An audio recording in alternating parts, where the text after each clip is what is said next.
Hi, I'm Patty Bedwell. I'm one of the Elder Care Coordinators here, and today I'd like to take a few minutes to talk with you about involuntary discharge from a nursing home.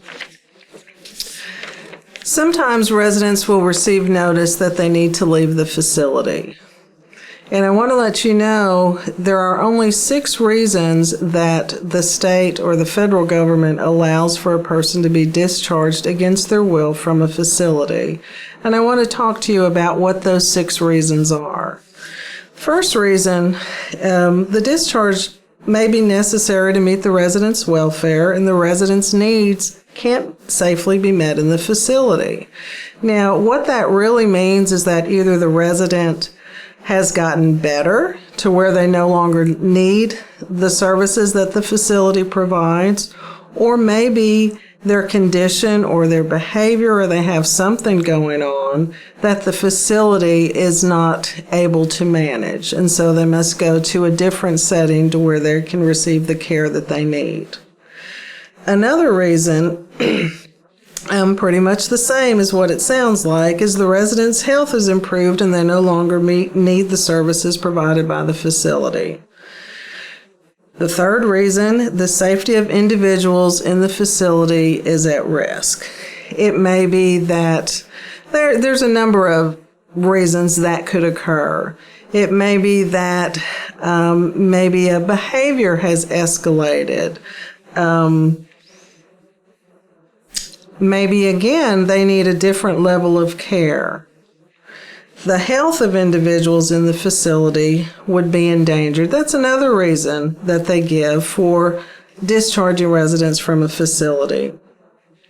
And that would be maybe there is a resident that comes into the facility and they find out that they have active tuberculosis, and the facility doesn't have the appropriate facilities to care for that person. So that person must be transferred to a different place so other residents are not affected by that illness. Another reason, another reason is non-payment. If you get behind in your bill and you're not paying for the services at the facility, they obviously would have the right to issue a discharge notice to you.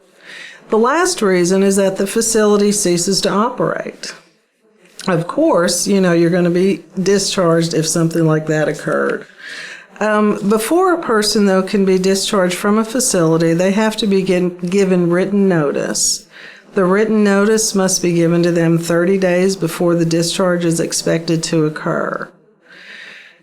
Also, the discharge notice has to be written in a very specific way. They have to provide information about how to appeal the discharge, as well as how to do that. The facility is obliged to find an appropriate placement for the resident. In other words, they can't just say, you know what, Mr. Smith, it's time for you to go.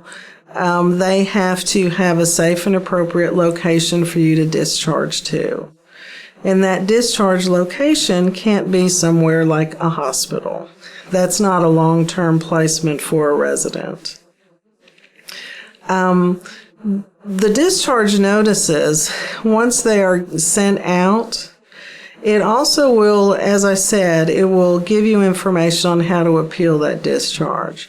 You always have the option to appeal a discharge, and you do that just by contacting the information or the number that's listed on the notice that you receive.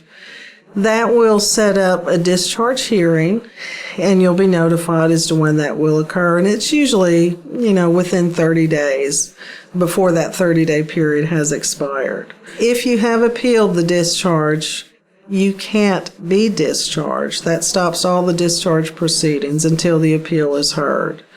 If the appeal is heard and it falls to the facility and it is agreed that it is an appropriate discharge, the obligation still remains for that facility to find a safe and appropriate place for you to discharge to.